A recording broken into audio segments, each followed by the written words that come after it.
Hey, AfterBuzzers! Today I am in studio with Sean Cameron Michael. You may know him from the Emmy-nominated series Black Sails. You might know him as one of his co-starring roles with Matt Damon, Clint Eastwood, Denzel Washington, to name of the few big names he's worked with. Soon you'll know him from the sci-fi drama Last Broken Darkness. All this and more coming up. You're tuning into the destination for TV superfan discussion, AfterBuzz TV.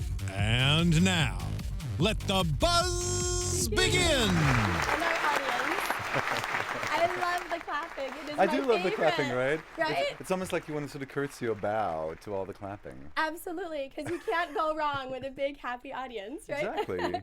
Hey, AfterBuzzers, I am Zoe Hewitt. Today I'm in studio with Sean Cameron Michael. You can find me on Twitter and Instagram at RealZoeHewitt. And sitting to my left is Sean. Where can everyone find you? Also, it's Sean C. Michael on Twitter and Instagram and Facebook, yeah. So easy to find you, Yeah. and easy to find you on Black Sails for sure. Now, the first two seasons, we've got to start there. I know it's been a few years ago, but Emmy nominated, such a big project. Michael Bay, it was on Hulu and Stars, 190 countries. Now, what did you think when you read the first script? Well, you know, it was kind of funny. I mean, you know, obviously, you know, originally, you know, South African born and based in Cape Town. And when we heard Michael Bay's doing his sort of first TV series, producing his first series, we were all like, you know, we have to work on that, my goodness. And wow, when I finally, after callbacks and being on short lists and you know, finally being cast as Richard Guthrie as a series regular, you know, for 2 seasons of Black Sails, it was an amazing opportunity as a South African to work on the show, it was really, you know, a lot of people always ask you, you know, how did you get into character? What you know, what sort of research did you do? But John Steinberg and Robert Levine, I mean, the scripts and all the history and everything that they had done in those scripts, so there was very little work for us to do. It was to just show up and say the lines, put on the wigs, put on the stockings and the high heels, and just go for it. Yeah. And wigs and stockings and high heels, that sounds like you could have been part of a multitude of different projects, not just a historical piece with a pirate twist. So what was it like putting on the wigs every day? You know what, it's always great working on a period piece because exactly, you know, you get to, you know, wear the stockings and put on the high heels and the wigs, and for me as an actor, everything is about, you know, it's not just about, you know, the research and the sort of character work that I've done, but it is about sort of climbing inside that character. So absolutely, those amazing costumes which were, you know, sort of tailor-made for us in London, was amazing. So it really helps the character. It really, and also the incredible sets that they built in Cape Town. You know, the pirate ships that they built and the detail that they went into really made it our jobs as actors so much easier, because you didn't really have to pretend. It's not like everything was green screen and you're sort of acting opposite a tennis ball or something. You know, we were really, you know, so entrenched in that world. So it really helped. But yeah, wigs, wigs and stockings and high heels, and yeah, you know, obviously, you know, it's a period drama. But not that. I don't know how the ladies do it. It's especially under, you know, the studio lights and stuff. You know, trying not to sweat profusely. Yeah, because those wigs are heavy and there's a lot of heat that they hold on. I mean, right? Doesn't all your heat escape through your head normally anyway? You have no idea. I mean, it was, you know, episode 1 of season 1. I had you know, quite a sort of formal sort of judge wig. So it was a sort of small gray white wig. But by the time we got to the end of season 1, they had me in these sort of long black curly wigs. You're really heavy. It felt like I was wearing a poodle on my head. It was really odd. It was like I had like an animal, like a pet, I don't know, something, a sloth or something on my head.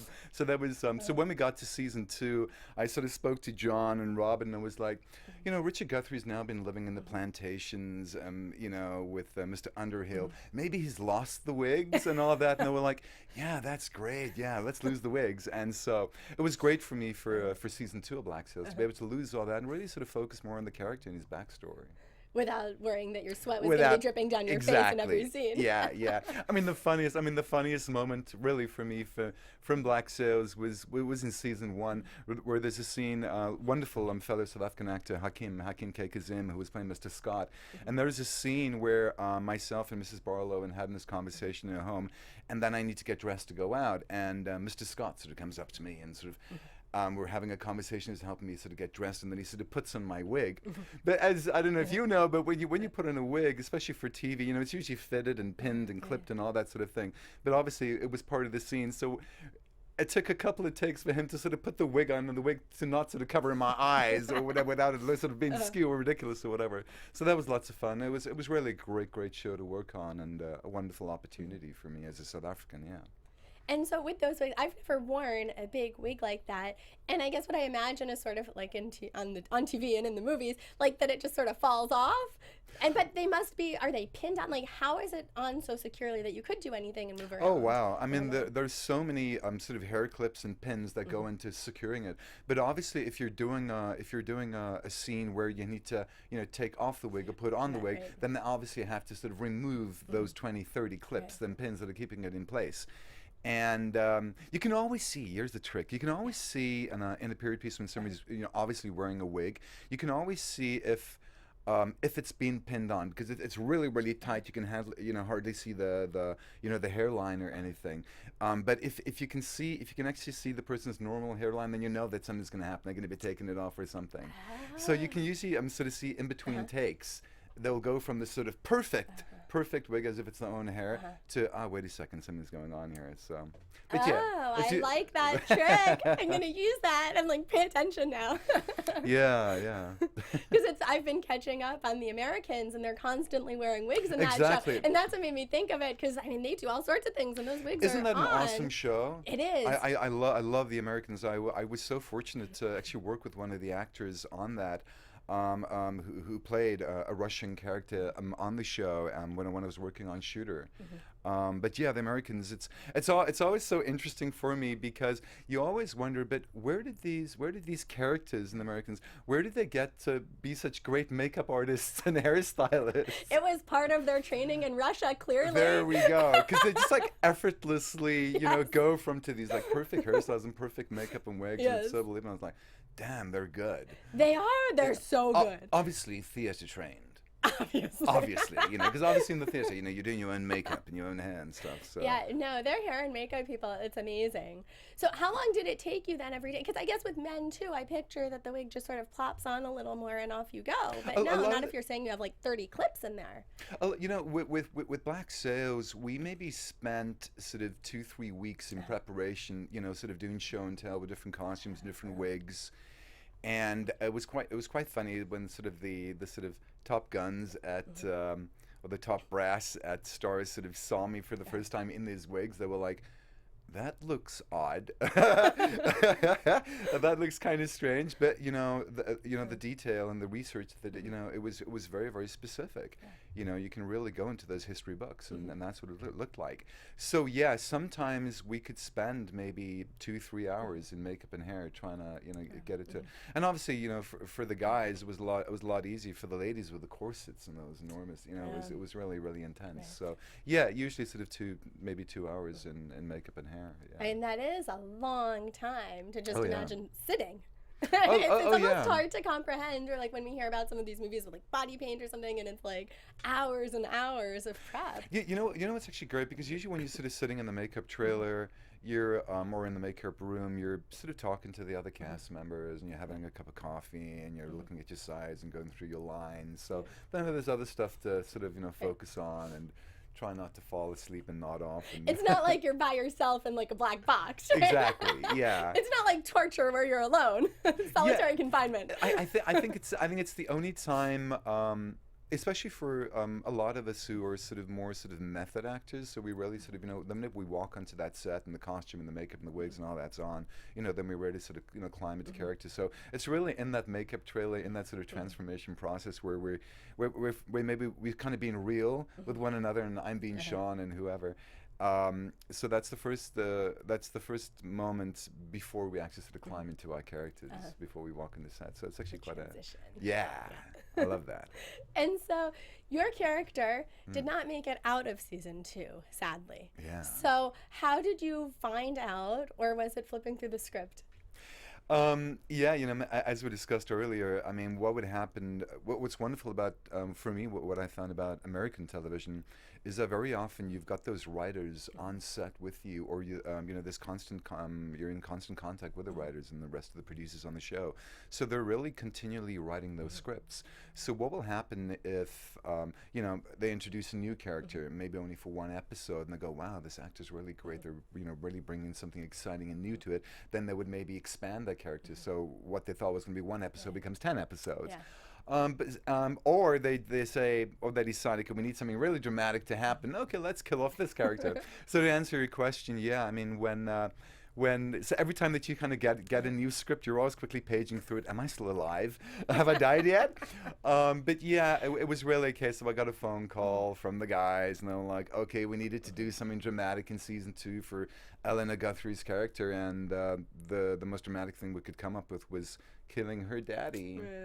So yeah, I knew about that maybe sort of 2-3 weeks before we actually shot it. So it just is what it is. I feel like it's very traumatic. Like when I see death scenes, I think it's sort of like you have to be a really good actor, especially because like after that it's goodbye, like really goodbye, like you're done.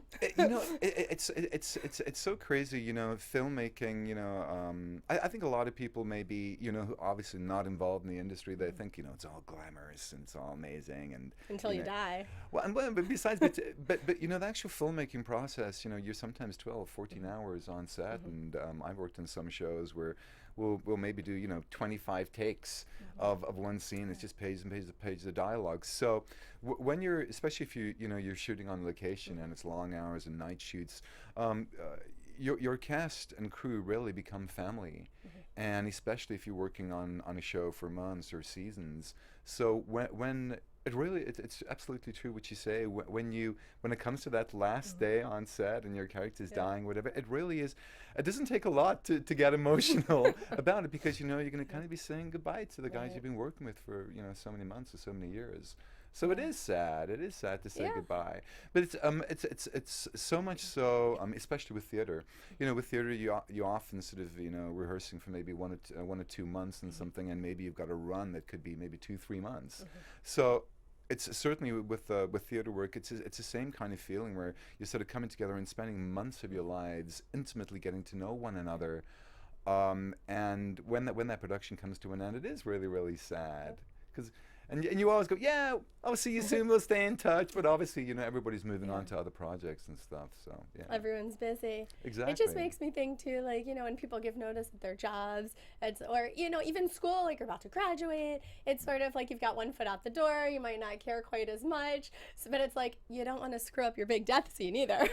You've got your one foot out the door, but it's like, wait a minute. It's such a crazy thing because, but I think it's a human nature thing. One can tend to sort of become quite complacent in your job, especially if you've been doing it for a long time, and sometimes people can be sort of short-sighted and maybe sort of take that for granted. So especially when you're working on a show and the season's coming to an end and you're waiting to hear about a renewal, it's always the case in the sort of last sort of 2-3 weeks sort of coming up to the sort of final shoot days. It was all the actors are sort of sitting around the green room and having a cup of coffee, and it's like, so what are you doing next? What are you working on next? Or you're on the phone to your agent or your manager and like, okay, great, I need to keep working. What are we doing next? Because actors, I think we're really, really fortunate to be doing, so fortunate to be doing what we love. And for me, I've really, over the past sort of 2-3 decades, really just tried to, keep busy the whole time it's my passion. And so I feel incredibly blessed and fortunate to be doing what I love and to be doing it for so long. Absolutely. And not many people get to say that, not even just within the acting world, but in general, like finding a career that people really enjoy and feel passionate about. Yeah. And one of the things that you've been doing alongside your acting, I suppose, is the stunt work that not all actors do, right? You've jumped off trains, you've had some hand-to-hand combat. There have been some big action moments. So how do you keep your stomach from coming up through your throat? Wow, it really, obviously, safety is, paramount. It's the most important thing on set. And usually, depending on the budget that you've got, obviously when it comes to sort of short films and indie films, a lot of the times, you don't have stunt guys, you don't have stunt doubles, you don't have stunt coordinators. And so that can be scary. won't say recently, but I worked on a couple of jobs where we didn't have stunt coordinators, we had nobody, and then people get hurt. It's not about not sort of toughening up and being able to take it. It's because you're doing take after take after take, and obviously when you're in character, it's emotional for you as well. So what happens is one tends to forget about physically what you're feeling because you're throwing yourself into it. So I mean, I've got hurt a couple of times on shows that I've worked on, and I think what I've kind of learned over the years is obviously you really not really do your yoga before a scene, but you have to stretch and do those stretching exercises for whatever's sort of coming up. I remember years ago I was working on another pirate show called Crusoe. With Philip Winchester, which we also shot in Cape Town, and for that also I had a dying scene in that where my character had been poisoned and I was sort of lying on this wooden table and basically choking to death. And obviously, my whole body was shaking and my head was sort of hitting the table the whole time, and when we wrapped in that, I basically had to go for sort of 2 weeks of physiotherapy because I'd really hurt my neck so badly. And even recently, I worked on a docudrama called Origins for National Geographic. And even on that, there was a scene I was playing a character called William Tyndale, who was this sort of martyr who had translated the Bible. And we had a scene where I was sort of being dragged through the streets half naked and then sort of tied to a cross and then strangled. And a lot of what you see these days on TV and film, obviously a lot of it's visual effects and stunts and stuff, but sometimes, things are very real. There was one moment in Origins when I was on the cross and I had this rope around my neck and I was being strangled, where I actually blacked out for 2 or 3 seconds. Yeah, you're crying, you're screaming, it's all part of the thing, and you kind of get into it. So it can be intense sometimes, but obviously as actors, we love to throw ourselves into the roles as much as possible and do as much stunts and things that we can from a safety point of view. So I think where they can allow us to, from an insurance point of view, we really try and throw ourselves as much as we can into it. And so did you know that you blacked out, or did they tell you later? Like, did you even realize? But the thing I was still tied to this. I was still tied to this cross. So it was really a case of of choking, and literally sort of things sort of going black and sort of going fuzzy. And I was like, wow, Sean, that's amazing. You're really getting into this. This is like methods to the extreme. Like, you're an amazing actor. But it just is what it is. I also remember years ago I'd worked on a show called Sinbad with Zen Gessner, also which we had shot in Cape Town. And there was one scene where we're doing the sword fighting on the beach, and in one scene, Zen sort of comes up to me and punches me in the face, and we were on the beach and in the sand, and I slipped, and when he came to punch me, I thought we were going to cut, and he didn't realize I'd slipped, and I actually got punched in the face. And the director was, that looked awesome. That looked amazing. That looked great. And I was like, yeah. Are my crowns still in place? Now, I love these 3 examples because, I think when most people think in terms of doing a stunt and, oh no, is there an injury? We think of really big things like falling off of buildings or climbing into planes or, those over-the-top sort of epic stunts. Yeah. But these stunts, too, it's like you can get hurt in a multitude of ways. Oh, yeah. And I think it's just fascinating, right? Like with punches and slipping and, any of these, choking and not, blacking out. Of course. I absolutely, I've always sort of had the attitude, when I walk onto a set, I respect, obviously, the other actors in the crew, but certainly, my goodness, our stunt guys. Because they really, excuse the pun, but take the fall for us. Yeah. We were talking earlier about a commercial that I did. I think it was for the lottery or something, and I was playing this Indiana Jones character, and where Raiders of the Lost Ark, is being dragged behind the truck, whatever, and I had a stunt guy who did the first few takes, the sort of long shots, whatever. And where he's sort of being dragged, along this gravel road, and they went for the first take, and afterwards the stunt guy sort of stood up, and the blood was pouring down his arms, because even though he had padding on and a leather jacket on, the gravel of the road had literally torn through that, and I was like, okay, thank goodness I had a stunt guy for that. They take a beating. Oh yeah. It's really intense. Oh yeah. You know, when it comes to action film or TV, you know, yeah, we got stunt guys, but it's hard work, you know, especially when you're throwing yourself into it and obviously doing multiple takes and so a lot of what you're seeing is, yeah, you know, obviously we're doing stuff, you know, with you know, the best possible safety, but you know, accidents or things do happen. Right. Absolutely. Like, I know out of all the careers I could possibly have, doing stunts is not one of them. I can't, like, jump off a train. I don't want to get dragged anywhere. Like, I just want to sit, really. It was so funny. It was so funny. When I relocated to the States 2 years ago and got my green card and became a permanent resident here, one of the first jobs I booked was on a show called Scorpion, and playing a South African character. Funny that. And what was great for me, it was the first direct offer that I'd got. So, which was kind of weird in a way.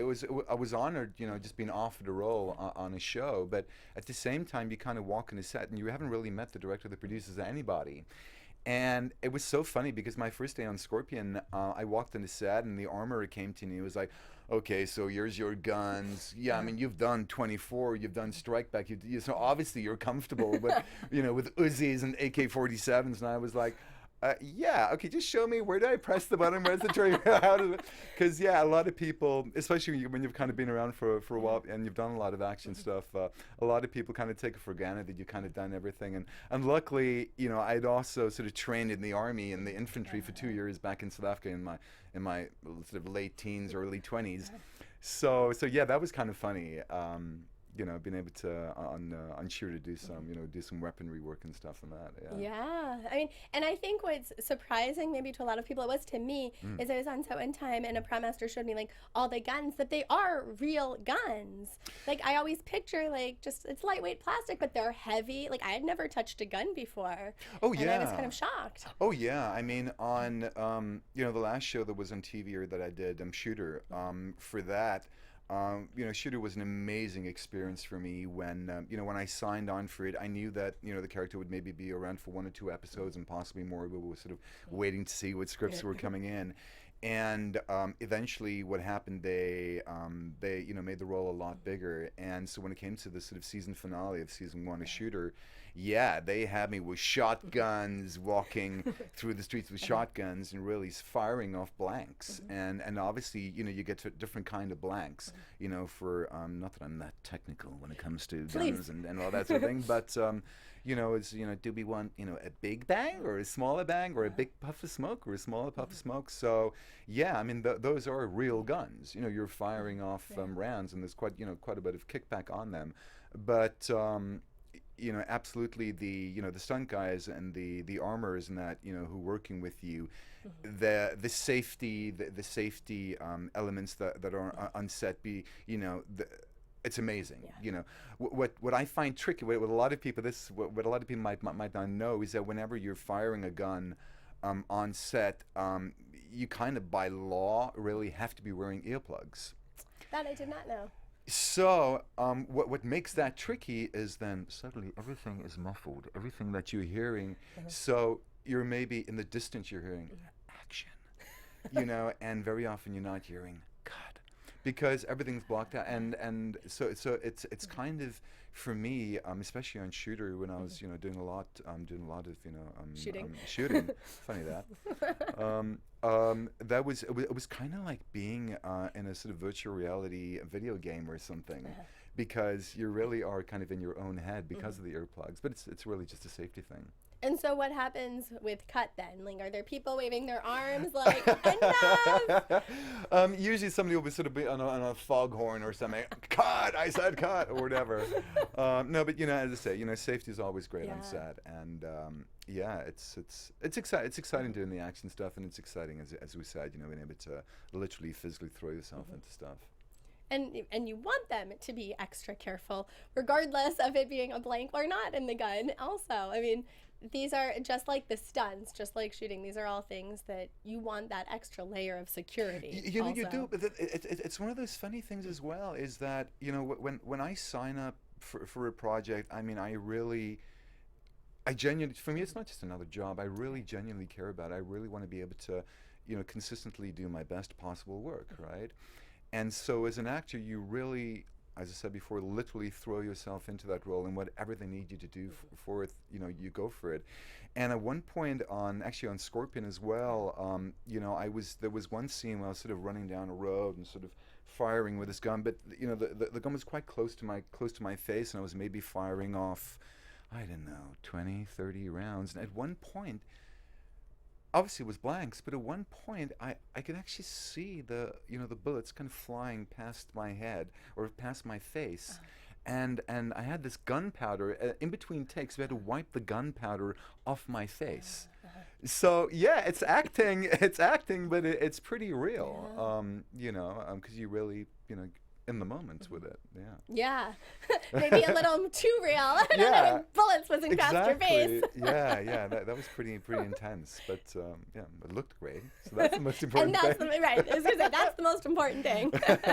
And you've got another really interesting project, too. So it's not officially out yet. It'll be premiering soon, right on April 29th. But you did already win Best Performance by an Actor, right, from the Boston Science Fiction Film Festival, and that's Last Broken Darkness. Yeah, Last Broken Darkness is such a, it's a indie film that we shot in Johannesburg over a month and a half in, I think it was May 2015. And so that was essentially 26 night shoots. So you'd kind of arrive on set at maybe 1 o'clock in the afternoon. It was all shot on location, all over Johannesburg, South Africa. And so yeah, you'd kind of arrive on location maybe 1, 2 o'clock in the afternoon, and maybe 3, 4 o'clock in the following morning, sometimes 6 o'clock in the morning, you'd still be filming. So it was a really, really grueling shoot, which was, yeah, we shot that just, I think just under 2 years ago. And it's quite a visual effect heavy movie, so it's kind of sort of spent a year in post-production getting all the visual effects and everything done, and maybe a couple of reshoots here and there. And yeah, it went to the Boston Sci-Fi and won Best Screenplay and Best Performance, so that was kind of cool. It's very exciting. And congratulations. Yeah, thank you. And on the end of this month, April 30th, we go to the Florida Sunscreen Film Festival, and I've never been to Florida. And now is your chance. I know, right? So I'm going to St. Petersburg in Florida. When I first heard St. Petersburg, I was, are we going to Russia? No. The oldest city in the U.S., I believe. Really? I believe so. I didn't even know that. Yes. Okay. And if I have my Florida history and geography correct, and I think I do, you can also go to the university there, which has Tiffany windows, because like Tiffany of Tiffany's designed them, and they're still there, and you can tour the university. Oh, that sounds fabulous. And I'm pretty sure it's in St. Petersburg, and now I'm really hoping that's correct. Okay. So in your off time. We'll quickly Google that. Am I right? Yes, I'm really excited. Finally, after a year and a half, 2 years, for audiences, to see this movie that we worked on, and it's a post-apocalyptic. It's really interesting in the sense that it's an American story that, obviously with American characters, set in America, but filmed in South Africa by the majority of South African actors, all doing American accents, trying to do that. That's more Southern sort of cowboy sort of stuff. But yeah, so it was a really, really exciting project to work on, and it was really interesting for me as well. Was that, I really believe sort of in karma, but good karma as well, or everything that you do eventually makes sense. And what had actually happened, I'd worked on a short film, also shot in South Africa a couple of years ago, called Tears in the Rain, which also subsequently, 5 years later, finally got released 2 months ago, and also won a couple of awards. And when I was shooting that short film, I met Christopher Lee DeSantis, a young up-and-coming director, and sort of halfway through the shoot, he came up to me and he was like, hey, Brew, like one day I'm going to cast you in a movie, hey? You're going to play my lead in a movie, Brew. And I was like, okay, Brew, like it. And seriously, 4 years later, I got this email from Chris DeSantis, and it was like, okay, I've got the money. We're going to be making this movie in 2 months. Can you fly back to South Africa to make this movie? So yeah, it's a really, really exciting story. About this. It sort of starts off as a really kind of ordinary drama about a single father. His wife has died, and he's bringing up this kid, and he's an alcoholic, and then there's a meteor shower, and the world is basically coming to an end, and then we sort of flash forward 8 years, where you've got a small community of survivors living underground and trying to survive underground, and then there's a a new threat of zombies and cannibals, and it turns into the sort of action horror zombie movie. But it's not. It's really not that. It's a zombie movie with heart. Right, there are a lot of intense themes, right? Like trust and honesty and friendship and truthfulness. So which one of those spoke to you the most when you were first going through the script? It was the first role that I'd taken, and obviously I was really excited, to play a lead in an indie film shooting back in South Africa. But at the same time, what I was actually scared of or concerned about was that, when you first meet my character, he's alone, he's lost his family, everybody's dead. And, it's 8 years later, and he's this really morbid, serious guy who's just got nothing to live for. And I was like, do audiences really want to watch that for 2 hours? This really depressed, sad guy who doesn't want to be alive, But thank goodness we had an amazing supporting cast of Brandon Allred, who had done movies like Chappie and Elysium and District 9. And Brandon is such a great guy. I've known Brandon for over 25 years. We did a musical with Joseph and the Amazing Technicolor Dreamcoat together 25 years ago. And Brandon, who plays Troy in Last Broken Darkness, he brings such a wonderfully authentic, honest. He better pay me something for this. No, he such a wonderful, natural comedic element to it. So so the story is about friendship. We're best friends trying to make the most of it. And so when when Sam's sort of being Sam, kind of dreary, and Troy will sort of turn to him and go, "Come on, Sam, lighten up. Let's go have a drink. It'll all be okay." And so I felt the film, and certainly my character really needed that to sort of lighten my character up. And so, filmmaking really is, it is a group, it is a team effort. And the cast that we've got working on Last Broken Darkness are also amazing. We've also got Soraya Santos. It's her first really female lead. And so it's really a story about the three of them, living underground. And what kind of struck me about Last Broken Darkness, because Chris DeSantis really didn't want to make another zombie, even though it's a very, very popular genre. He really wanted to make a story with heart. And what I realized about Last Broken Darkness is that if you can relate to these characters, if you can look into their eyes and experience the lives that they've lived and what they've gone through, and you start to care about them, it doesn't matter what you throw at them, even if it's zombies or cannibals or whatever's going on, you really care about these characters. And so I love that. And obviously, as an actor, one wants to be challenged the whole time. We want to be challenged, and certainly, as I said before, it was a really grueling shoot, 26 night shoots on location.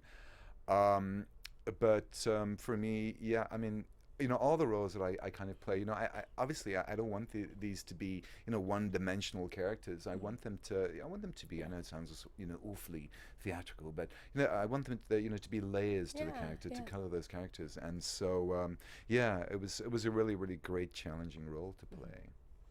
And so with these 26 days in a row of night shoots, were you actually underground, or were you on a soundstage that was designed to look underground for those parts? It was all on location. It was all on location. We were shooting in dilapidated, deserted hospitals underground, literally underground. I mean, one scene we were shooting in a real mine shaft underground. Don't ask me how many, feet underground, because one sort of gets claustrophobic. But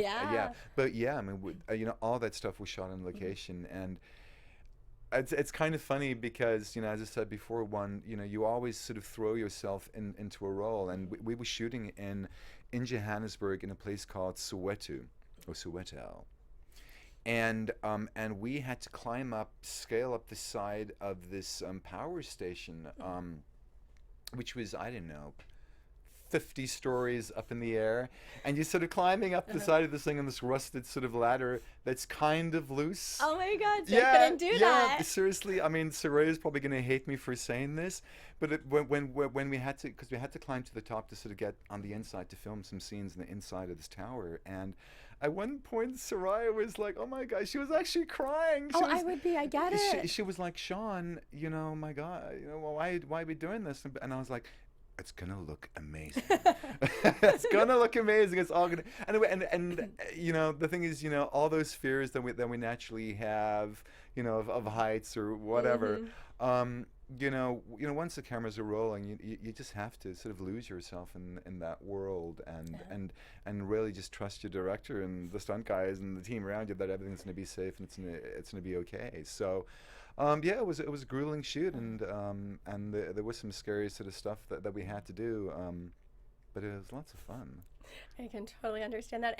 And your co-star, so Soraya, so she, correct me if I'm wrong, she's actually a well-known South African model, and this was her first movie, is that right? Yeah, well, Soraya had done another movie called Free State, and I also think one or two music videos and shorts, but obviously lots of commercials, and a very successful model. She's gorgeous, she's beautiful. Really beautiful, yeah. And one of the funniest, sweetest, most down-to-earth person to work with, and it was kind of cute. You know, she would sort of come to me and was like, you know, Sean, like, what are you thinking? What can we do in this scene? Or, you know, help me with this and help me with that. And obviously, as, you know, South Africans playing these characters, you know, and I think what we did at the table read, you know, because we're all South African, it was a case of, okay, guys, you know, all pretense, there's no time for that kind of nonsense on this set. We're all here to work together as a team. So if at any point any of our American accents are dropping, you know, we're going to be there for one another, you know, so it saves us having to go into ADR or being dubbed.